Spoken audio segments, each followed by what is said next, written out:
The cameras were already rolling when my father walked to the podium. I stood off to the side, watching him straighten his tie. Calm, practiced, presidential. Senator Richard Callaway had spent 30 years building a name that meant something in this country. His face was on billboards. His voice filled church halls and courtrooms. People called him a man of principle. They believed it. I believed it too once. My name is Angelina Callaway. I am his only daughter. And on that cold Tuesday morning in March, I stood in the back of a packed press room while my father publicly destroyed me to save himself. The scandal had broken 2 days before. A leaked report claimed I had misused campaign funds I had managed as his financial director. It was a lie. Every transaction had a paper trail. Every dollar was accounted for. But the headline was already viral, and headlines don't wait for facts.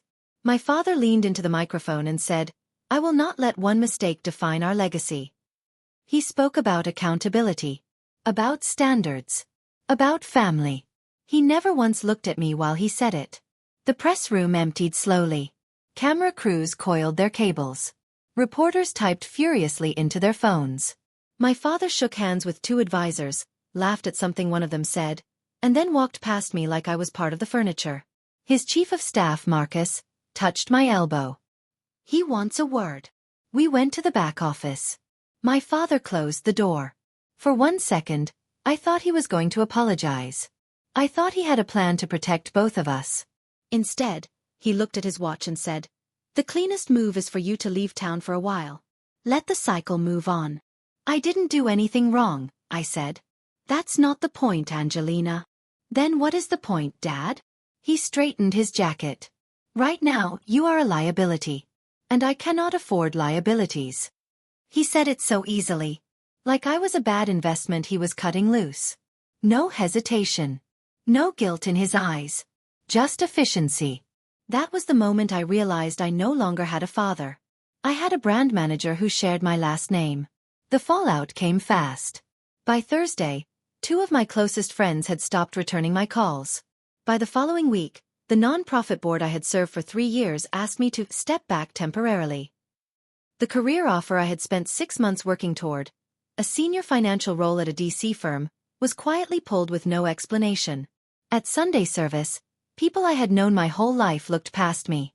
Mrs. Patterson, who used to squeeze my cheeks and call me Little Senator, moved to a different pew without meeting my eyes. I did not fight back. I did not post a statement or call a journalist. Everyone expected me to spiral. They didn't know what I was holding. I had evidence that could clear my name completely. Bank records. Signed authorizations. Emails with timestamps proving I had flagged the suspicious transactions before anyone else.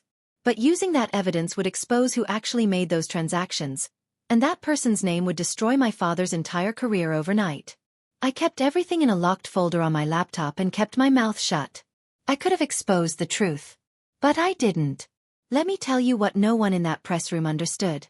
The leaked report was real. The transactions were real. But I hadn't made them, I had discovered them, 3 months before the scandal broke. I had flagged them internally, documented everything, and sent a formal memo to the campaign's legal team with a timestamp and my signature. The legal team responded with one line, "We'll handle it internally." They didn't handle it. They buried it.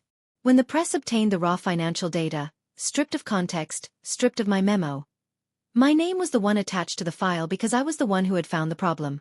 I got blamed for catching the crime. What was worse was a secondary document I found weeks later. A communications log showing that someone in the inner circle had approved the original transactions. Someone with access and motive to redirect the blame. I ran the signatures 3 times. It was my father's deputy chief of staff, a man my father had protected for 15 years. Releasing those documents wouldn't just end a political fight. It would end everything. I packed 2 suitcases. I told no one where I was going. I drove 7 hours south to a mid-sized city called Greenvale, the kind of place where people didn't follow political news and didn't care about last names. I rented a small apartment above a hardware store and paid cash for the first 2 months. I had personal savings, not from the campaign, but from years of careful financial planning. I had always been good with money. That was the skill my father noticed when I was 16 and exploited when I was 29. In Greenvale, I took a job at a small accounting firm. Entry-level work for someone with my qualifications. I reconciled accounts. I filed reports. I brought lunch from home. My colleagues were kind. They didn't ask questions. They didn't know I had once managed a multi-million-dollar campaign budget. They just knew me as the new woman who arrived early, finished clean work, and never complained. I liked the quiet.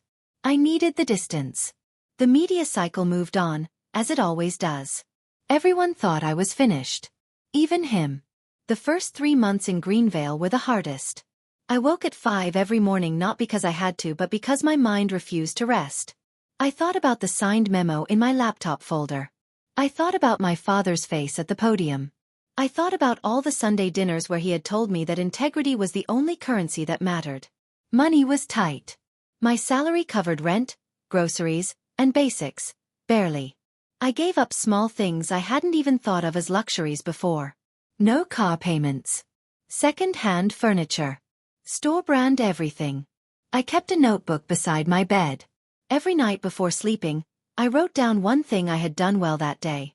Some entries were small. I explained a balance sheet clearly. I untangled a filing backlog no one had touched in months. But I wrote it down. My father never called. Not once. Not even on my birthday in October. Some nights, that hit me harder than I expected. I was his daughter before I was his employee. He had forgotten both.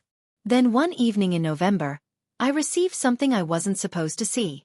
A former colleague from the campaign, a junior researcher named Danny, messaged me out of the blue. We had never been close, but she was thorough and honest, the kind of person who noticed details others missed. She said she had found something during a routine archive search and didn't know what to do with it. She sent a file. 43 pages. It was an internal communications log, the kind only senior staff could access. It covered a 3-week window that included the period when the suspicious transactions occurred. And buried in the middle, between budget approvals and scheduling notes, was a 6-line exchange. My father's deputy chief of staff had flagged the transactions, not to the legal team first, but to my father directly. My father had responded with 3 words. Handle it quietly. If it surfaces, redirect. He had known.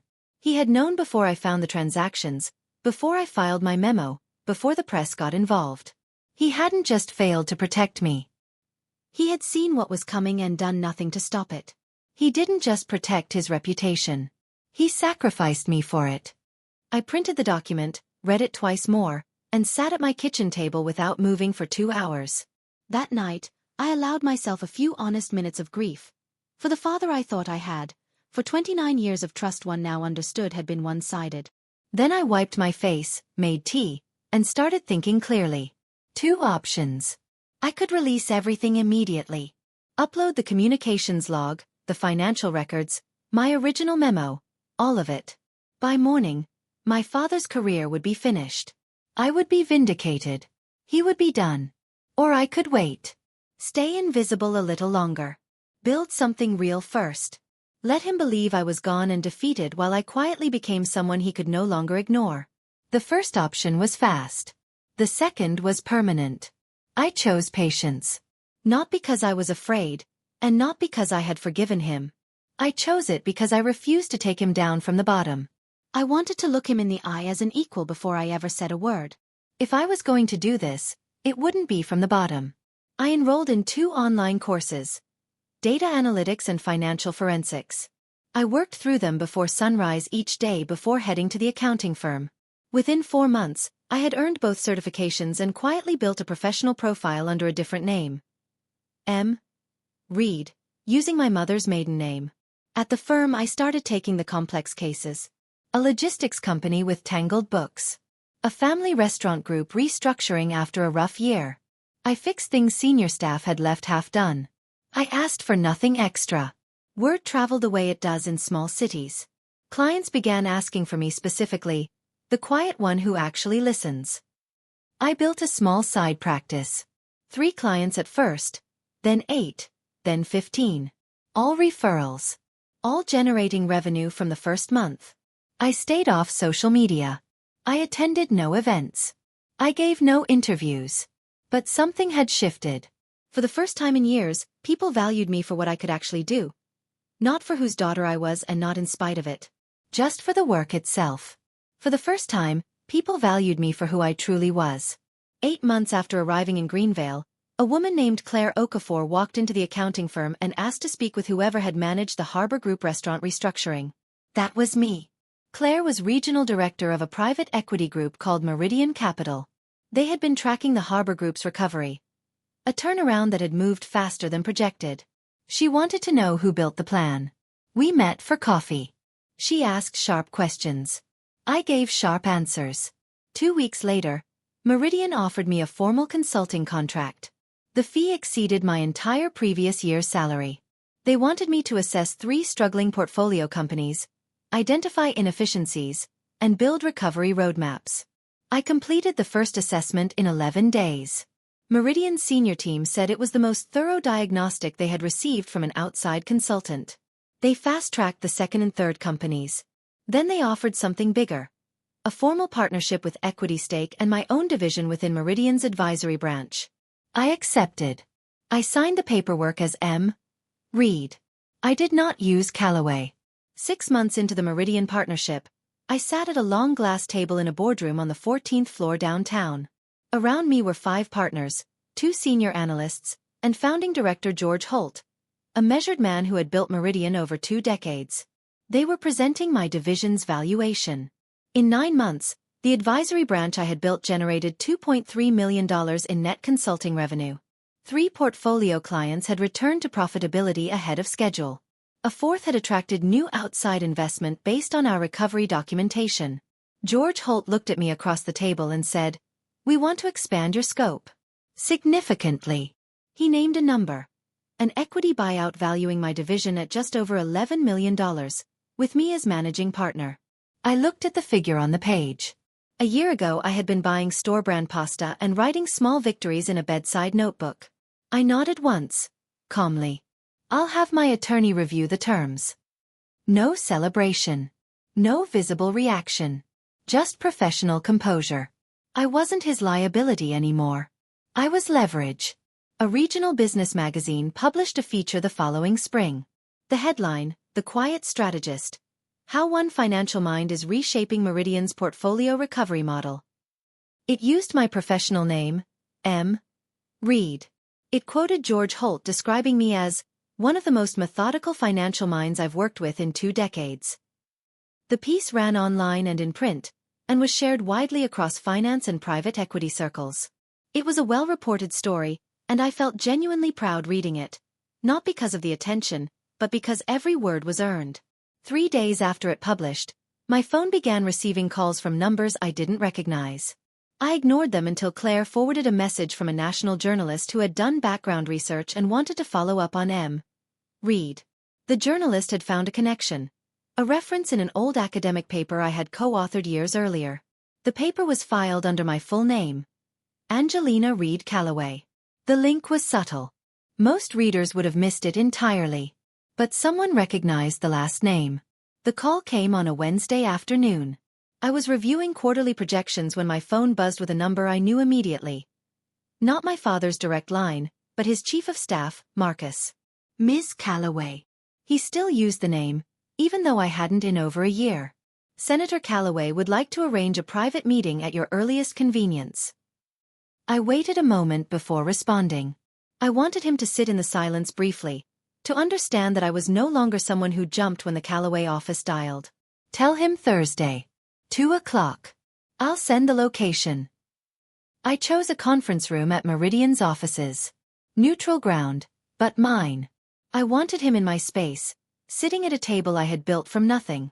Marcus paused, surprised that I had set the terms so easily. Of course.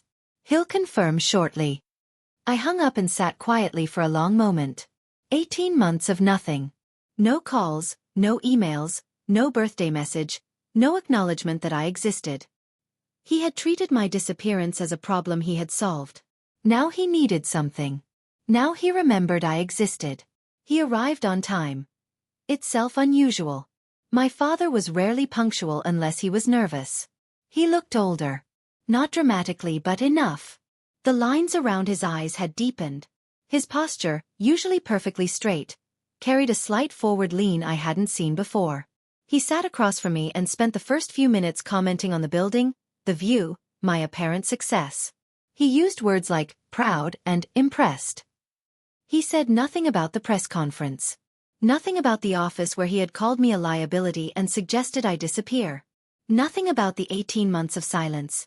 I let him fill the room. Finally, he folded his hands on the table and said, "Angelina, I think it's time we talked about what this family needs going forward. There's strength in unity. People respond to that." He paused, watching my face. The Calloway name still means something. For both of us. He had laid the groundwork carefully. He had complimented me, softened the room, appealed to shared identity. All that remained was the ask. Then he made his real request. A federal ethics inquiry had quietly opened into his campaign's financial records. It was not public yet, but would be within weeks. The inquiry was now touching accounts and timelines dangerously close to the original transactions. He needed a public show of family support. He wanted me to appear beside him at a press event and provide a statement affirming his integrity. Something to signal that his family stood behind him and that the earlier scandal was fully resolved. He called it correcting the narrative. What he meant was simple. He needed me to perform the same loyalty I had already given him silently, at great personal cost, except this time visible on camera, with my name attached. I studied his face while he spoke. He still hadn't apologized. Not once had he acknowledged what the last 2 years had cost me. He had complimented my success without admitting he had tried to end it before it began. He wanted me to stand beside him, smile, and tell the world that everything was fine. He wanted me to protect his reputation. Again. I let him finish. Then I picked up my coffee cup, took a slow sip, and set it down. I looked at my father directly. I did not raise my voice. I did not let emotion show in my tone. I spoke the way he had taught me to speak when the stakes were high. Measured, clear, and without apology. "No," I said. He blinked. "Angelina, I won't be doing that." He leaned forward. "I understand you're still processing everything, and I take responsibility for." "You take responsibility," I repeated quietly. "You stood at a podium and described your own daughter as a liability. You told me to disappear. You never called. Not once in 18 months. He started to speak. I held up one hand, the same gesture he had used in 100 negotiations to signal someone else's turn was over. "I learned from you," I said. "You always told me reputation matters more than almost anything. I believe that now. Which is exactly why I won't stake mine on yours." He sat back slowly. He realized I wasn't bluffing. He left without raising his voice. Stiffly, formally, as if the meeting had simply not gone his way on a procedural matter. The pressure started 2 days later. My Aunt Renee called first. She said family comes first and that I was being selfish and ungrateful. My cousin James sent a long message about loyalty and what it means to stand by blood when things get difficult. 2 former family friends who hadn't spoken to me in over a year suddenly had my number again and wanted to just talk. Then a gossip blog ran a vague item. Sources close to Senator Calloway suggest a family rift may complicate his response to a coming inquiry. Someone was leaking strategically, trying to create a story around my silence. They wanted me to feel exposed and afraid, to associate my silence with public embarrassment and back down before things escalated further. I read every message carefully. I replied to none of them. I went to work. I reviewed quarterly reports. I had dinner with Claire and her husband on Friday. I went to bed at a reasonable hour. They thought silence meant weakness. It didn't. The ethics inquiry became public on a Thursday morning.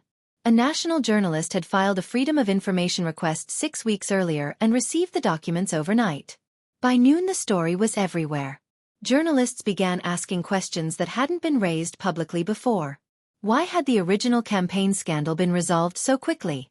Why had the financial director, me, left without a formal statement or legal hearing? Who had actually signed off on the flagged transactions before they became public? Inconsistencies in the original timeline started surfacing across multiple outlets. A political analyst mentioned on television that the quiet departure of a financial director without a full audit was unusual, possibly irregular. An unnamed former campaign staffer told one outlet that internal records told a more complicated story than what had been presented at the press conference 2 years earlier. My father's allies began calling each other. And a few of them called me, poorly disguising their information gathering behind expressions of concern. I was polite. I was brief. I gave nothing useful. His world was becoming unstable around him. And I still hadn't said a single word. The investigative journalist's name was Patricia O'Say. She had been covering political finance for 11 years and had broken 2 major campaign fraud stories in the previous decade. She contacted me through Claire, who had a professional connection to her editor. We met once in person, at a quiet restaurant outside the city. I brought nothing. No printed files, no physical documents. I had memorized what I needed to say. I told her what I knew. I told her where to look, which archive requests to file, which financial records to cross-reference, which timeline gaps would crack the story open. I answered her questions carefully and completely. I did not ask her to destroy my father. I did not suggest a headline. I gave her the map. I let her draw her own conclusions. Before I left, she asked if I would go on record. Not yet, I said. But the documents will speak for themselves. She nodded. She understood that kind of answer. I drove home with the windows down. I didn't expose him. I just stopped protecting him. Patricia's story ran on a Sunday. 4,000 words, carefully sourced, with document attachments published online. The headline did not mention me. It focused on the Deputy Chief of Staff, the internal communications log, and a pattern of financial misdirection predating the original scandal by over a year. By Sunday evening, 3 major networks had picked up the story. By Monday morning, calls for a formal congressional review were coming from members of both parties. My father's press office issued a statement calling the reporting misleading and politically motivated. His legal team said they were reviewing options. By Tuesday, 2 of his longest-serving staffers had gone quiet. 1 resigned, effective immediately. The Deputy Chief of Staff hired his own attorney and stopped making public appearances. My father gave a brief statement outside his office. He still stood tall. He still used the steady voice that had filled courtrooms and church halls for 30 years. But the certainty behind it was gone. The quality that made people feel his position was permanent and unshakable. The narrative had shifted completely. This time, I wasn't the headline. He showed up at my apartment on a Saturday morning, 3 weeks after the story broke. No advance call. No Marcus sent ahead. He rang the downstairs buzzer himself. I looked at the intercom screen for a long moment before pressing the release. He came upstairs slowly. When I opened the door, his hands were in his coat pockets. No briefcase, no aid, no prepared remarks. He looked smaller than I had ever seen him. Not physically. He had always been tall and well-built. But something behind his eyes had deflated. The certainty was gone. I let him in. I poured 2 glasses of water. We sat at the small second-hand kitchen table I had bought 18 months ago. He looked around the apartment without commenting on it. A man used to large offices and polished conference rooms, sitting in a modest space his daughter had built without his help or his name. He looked at me. "Why?" he asked quietly. Not angry. Not performing. Genuinely asking. I looked back at him and thought about everything I could say. "Because you taught me how power works," I said. He didn't respond right away. He turned the water glass slowly between his hands and stared at the table. Then he said, "I told myself I was protecting the family." "You protected the institution," I said. "That's different." He was quiet again. "Dad." I waited until he looked up. "You chose optics over your own child. You stood in front of cameras and made me into the problem so the real problem could stay buried. You knew I hadn't done anything wrong. And you said nothing." My voice stayed steady. I hadn't rehearsed any of this. The words came out in the right order because I had been living with them for 2 years. "I chose something different," I continued. "I chose not to become what this situation wanted to make me. I could have released those documents the night Danny sent them. I didn't. I waited until the truth could find its own way out. I chose integrity over revenge." My father's jaw tightened. His eyes were wet, though nothing fell. He opened his mouth once, then closed it. For the first time in my memory, he had no response. 2 weeks later, My father's office released a formal statement. It was carefully vague. It spoke of a decision to step back from public service, to focus on personal reflection and family. It admitted nothing. It named no one. It was the kind of statement crafted to close a door without acknowledging what had been behind it. He resigned from the Senate seat he had held for 18 years. The press covered it with a particular mix of measured sympathy they reserve for powerful men in controlled decline. Some called it dignified. Some called it overdue. A few defended him loudly on television, then grew quieter as more documentation emerged over the following weeks. His reputation was tarnished but not destroyed. He still had supporters, his home, his charitable associations, and his long-standing network. He was not ruined entirely. He was diminished, brought down from something enormous to something merely human. I had more documentation I had never released. I had my own first-hand account. I could have pushed the story further than Patricia had. I didn't. I could have ended him completely. I chose not to. That spring I launched my own firm. I called it Reed Integrity Partners, Reed for my mother's maiden name, the identity I had rebuilt under quietly and carefully, and integrity because that was the thing I had refused to trade even when trading it would have been far easier and far less painful. The firm focused on financial ethics consulting. We worked with organizations that wanted to audit their own internal controls before problems surfaced, identify vulnerabilities before they became public scandals, and build genuine cultures of transparency from the inside out. It was, in the simplest terms, the work of preventing exactly what had happened to me from happening to someone else. George Holt became an early advisor. Claire led business development. Within the first 6 months, we had 11 clients and a growing waiting list. A national ethics organization invited me to speak at their annual conference. The room was full. People stayed long after the session ended, wanting to talk. We received our first industry recognition award at year's end. People finally knew my name, without his attached to it. 3 years after that press conference, a journalist interviewing me for a profile asked about my father. I had known the question was coming. It always does. She leaned forward slightly, her recorder between us, and asked, "You've never spoken publicly about your father, the inquiry, the resignation. Do you have any thoughts now, looking back?" I thought about the press conference, the back office, the 2 packed suitcases, the hardware store apartment, the notebook where I wrote one good thing about myself every night. I thought about the Saturday morning he came to my door looking smaller than I had ever seen him. I thought about what it had cost me and what it had built in me. I smiled, not a polished, camera-ready smile, but the real one. The quiet one. "My father is a complicated man," I said. "He made choices I wouldn't make. But I also wouldn't be sitting here without them. Pain has a way of clarifying things." The journalist waited. I let the pause hold for a moment. "He kept his reputation," I said. "I built my own." She wrote that down. And I meant every word.